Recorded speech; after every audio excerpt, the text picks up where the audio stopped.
Kalau ada naungan tanaman porang otomatis masih segar. Ini.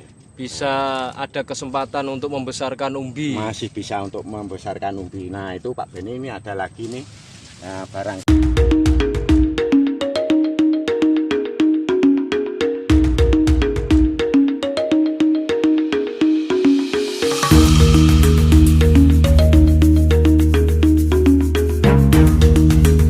Bismillahirrahmanirrahim. Assalamualaikum warahmatullahi wabarakatuh.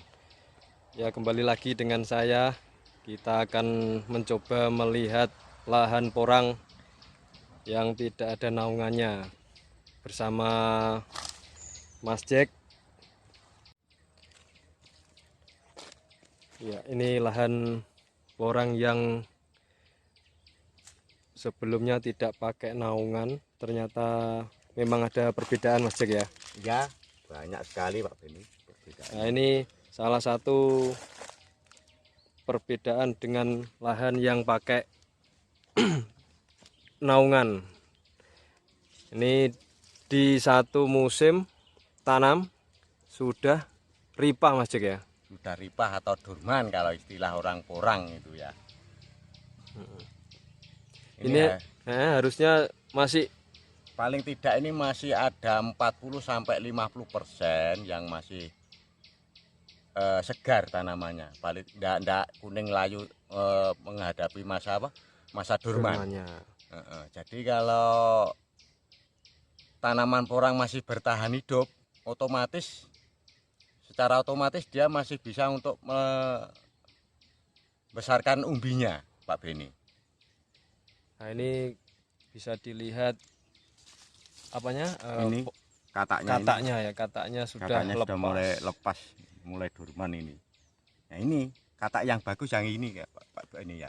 Jadi dia langsung copot sendiri dari pohonnya. Kadang itu ada petani yang masih belum tahu itu dicopot waktu masih di pohonnya ya, kayak ini contohnya. Ini dicopot. Nah itu otomatis mengganggu nanti untuk pertumbuhannya. Tidak boleh dicopot, harus copot sendiri ya? Harus lepas sendiri dari tanamannya, tidak boleh. Nah ini dulunya banyak ini, Mas Jack, ini? Ini dulunya semua ada tanaman porangnya. 2 baris ini Pak Beni. Yang sini ada, sini ada. Coba dibongkar ini. Nah ini bekas tanaman porang ini, yang sudah ripah lama ini. Nah ini ada ini. Nah ini Pak Beni. Oh iya. Ini.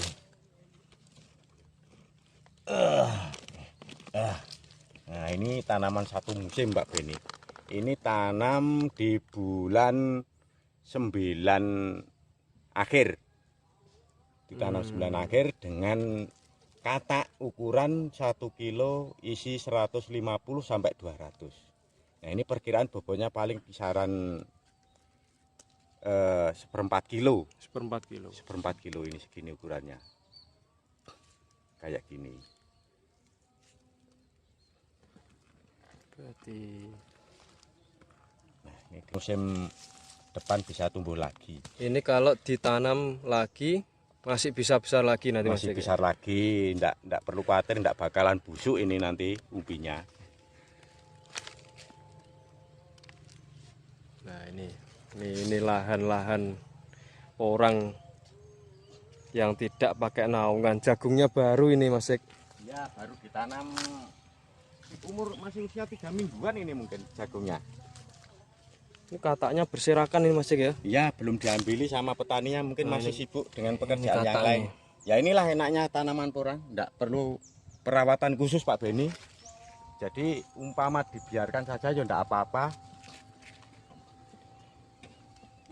Ini harapannya nanti kalau jagungnya besar bisa menaungi ya. Menaungi. Tapi sekarang sudah telat Pak Beni. Harusnya kemarin pas waktu masih ada tanamannya harusnya. Ya tapi kan kita masih bisa siasati. Mungkin petani khawatir kalau enggak ada sinar matahari, paling tidak nanti ukuran jarak tanaman jagungnya agak diperlebar. Katakanlah mungkin ukuran 40 kali 70 atau 40 kali 80 kan enggak pengaruh Pak Beni nanti untuk tanaman porang, tanaman jagungnya juga masih bisa panen tanaman porangnya juga pertumbuhannya lebih normal. Nah, ini kita lihat ada yang masih tumbuh baru. Ini nanti malah bisa besar Pak Beni. Ini mungkin nanti baru dorman ya, ini perkiraan saya. Ini nanti paling bulan 9, 10 masih bisa baru dorman. Soalnya kalau di sistem di sawah daerah sini itu masih bisa itu untuk pengairan 2 minggu sekali. Paling tidak dia masih terbantu naungan jagung, ada pengairan juga. Jadi otomatis masa usia dorman itu lebih panjang. Kalau usia tanaman lebih panjang, otomatis untuk pembesaran umbinya kan lebih banyak gitu loh Pak Beni. Iya. Bisa lebih besar lagi ukurannya.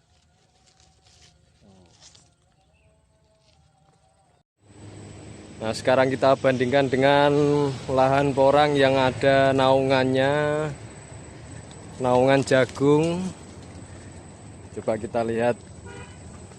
Jadi nanti bisa menjadi rekomendasi bagaimana baiknya nanam porang itu ya teman-teman sekalian. Gini. Ya, gimana Mas Jack ini lahan porang yang ada naungannya ini? Nah ini bisa dilihat Mas Beni ya. Ini ada yang malah tumbuh lagi. Ini harusnya kan sudah ada yang tumbuh untuk musim ini. Ini menginjak bulan 6 ini. Harusnya kan sudah habis. Nah ini ada lagi nih yang keluar tunas ini Pak Beni, bisa dilihat. Keluar tunas ya. Keluar tunas. Nah, itu kenapa ini Mas ini? Kerowak ini? Ini mungkin dimakan ulat Pak Beni. Ya belum sempat ya. belum sempat ngobati. Mungkin ada teman-teman yang kena ulat juga Mas Jack, itu ada. Penanganannya gimana Mas Jack? Kalau untuk tanaman ulat itu biasanya tanaman ulat? Iya, tanaman ulat. Untuk hama ulat itu biasanya itu yang sering terjadi itu nanti di awal pertumbuhan porang di awal musim penghujan Pak Beni. Nah, itu jadi mulai tumbuh daun. Nah, kira-kira ukuran kayak gini.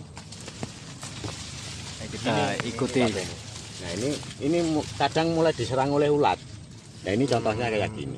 Tapi tidak perlu khawatir, nanti masih banyak obat-obatan insektisida itu yang semua insektisida bisa Pak? Bisa, yang khusus untuk nangani ulat itu aja, tidak apa-apa. Gampang kok untuk penanganannya. Nah, nanti malah sekalian untuk penyemprotan obat ulat. Kalau bisa malah itu nanti dicampur sama itu Pak Beni, pupuk daun. Nah, tujuannya pupuk daun itu nanti biar bisa membantu pembesaran katak. Otomatis kalau kataknya besar kan lebih bagus nanti Pak Beni. Ini. Nah, ini salah satu contoh, bisa dilihat sendiri. Kalau ada naungan tanaman porang otomatis masih segar. Ini, Pak Beni. Bisa ada kesempatan untuk membesarkan umbi. Masih bisa untuk membesarkan umbi. Nah, itu Pak Beni, ini ada lagi nih. Nah, barangkali Mas ada perlu ya. Nah, ini ada lagi nih Pak Beni. Nah, ini. Oh iya. Nah, ini, ya kan? Ini masih ada itu ada lagi. Ya perkiraan masih kisaran 30%-an Pak Beni yang masih ada masih segar tanamannya. Jadi, nah ini ya gimana? Tadi seperti diketahui di awal tadi juga ada yang malah muncul tunas lagi. Harusnya kan enggak ini untuk musim ini kalau enggak ada naungan.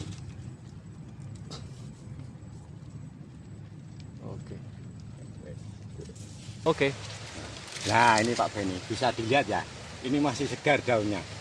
Ini mungkin nanti dormannya mungkin di bulan 7-8 ini baru dorman. Selama mungkin tanaman jagung ini masih belum dipanen, ini insya Allah kok masih hidup ini Pak Beni. Nah, jadi kan masih bisa untuk pembesaran umbinya. Umbinya bisa berkesempatan untuk lagi, lebih besar. Nah, ini bisa dilihat ini akarnya juga masih sehat. Jadi untuk dia menyerap unsur makanan yang ada di tanah kan masih bisa Pak Beni ya. Nah, ini masih warna putih ini. Masih normal. Nah ini bisa dilihat lagi Pak Beni, ini ada lagi.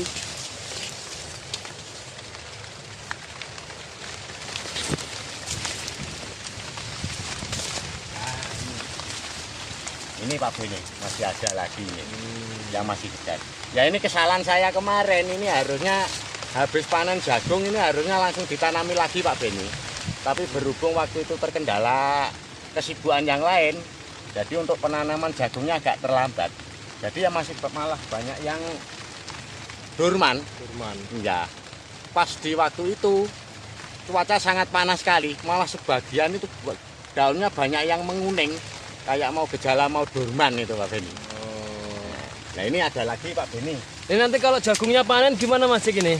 Nah ini jagungnya panen nanti tinggal lihat situasi harganya kayak apa Pak Beni. Kalau memang harganya sudah mulai bagus, nanti mau rencana mau dipanen untuk musim tahun ini. Tapi kalau harganya masih belum stabil, ya terpaksa harus diundur tahun berikutnya. Jadi ini Pak Beni ya, ini yang sekarang lagi beredar isu, itu untuk tanaman porang, itu ada yang banyak yang bilang itu enggak laku. Bukannya enggak laku, tapi memang harganya masih apa ya, masih belum seperti yang diharapkan petani sebelum-sebelumnya Pak Beni. Biasanya di musim kemarin, itu di bulan 6 itu harga porang, umbi porang per kilo itu sudah menginjak angka 5.000 sampai 6.000 ke atas. Tapi enggak tahu ini kok di musim ini kok harganya agak turun nih. Menjadi angka 2.000 atau 3.000 itu kalau nggak salah. Ya menurut info yang didapat ada beberapa faktor.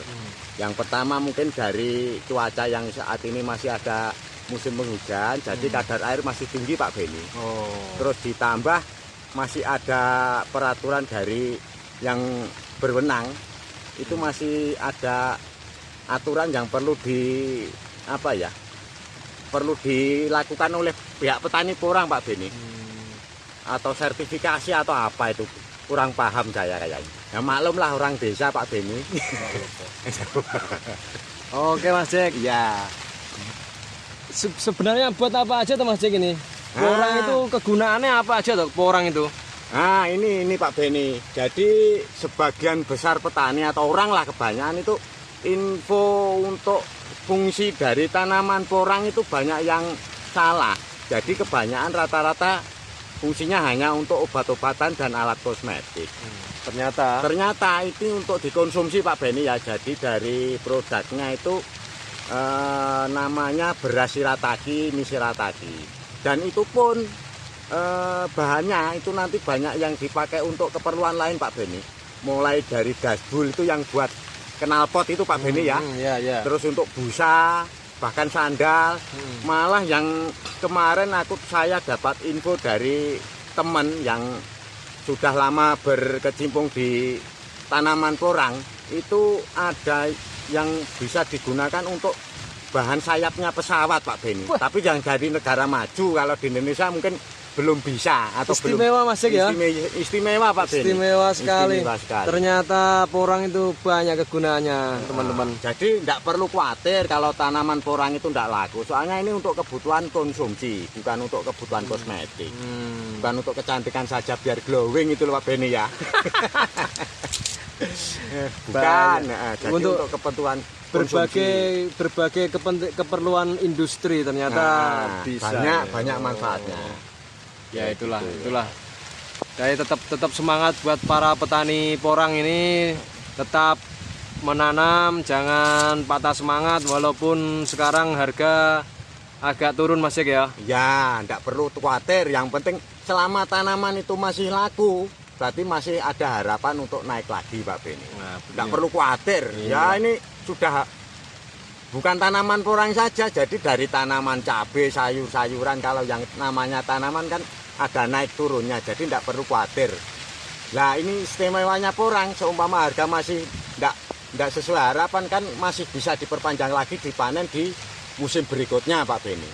Ya intinya ini kebutuhan pasar dunia ini makin banyak. Jadi kemarin itu yang diketahui petani cuma Jepang sama Cina, sama Thailand. Nah ini yang kemarin dikasih tahu sama teman itu katanya itu negara Eropa itu sudah mulai melirik tanaman porang kita ini Pak Beni. Nah kelebihan dari tanaman porang di Indonesia itu apa ya, kandungannya itu lebih lebih bagus Pak Beni dibanding tanaman yang dari luar negeri. Ya Terus, kayak gitu Pak Beni. Terus kalau anjuran sarannya jenengan ke petani porang itu lebih baik pakai naungan apa yang Ya tidak pakai naungan? kalau saya pribadi Pak Beni untuk menyarankan lebih baik kan kita pakai naungan. Jadi gini, intinya kalau bisa ini Pak ya, kalau petani itu kalau bisa 1 tambah 1 itu bukan 2, jadi 1 tambah 1 itu 4 atau 6. Iya. Nah iya kan. Nah, jadi selain tanaman porang, ini kan tanaman tahun Pak Beni ya. Iya. Jadi dibutuhkan tahunan baru. Nah selama kita menunggu tahun, lebih baik kan ditanami tanaman lain yang bisa menghasilkan. Contohnya jagung, cabai atau tanaman palawija lainnya. Bisa menambah pendapatan Menambah ya. pendapatan. Yang intinya kan nanti bisa disiasati. Kita kan sudah punya teknik agar gimana caranya nggak mengganggu tanaman porang, tapi membantu tanaman porang untuk masa usia dormanya. Otomatis kan bisa lebih besar itu Pak Beni. Terima kasih Mas Jack atas ilmunya. Semoga bermanfaat buat teman-teman petani porang pada khususnya. Tetap semangat.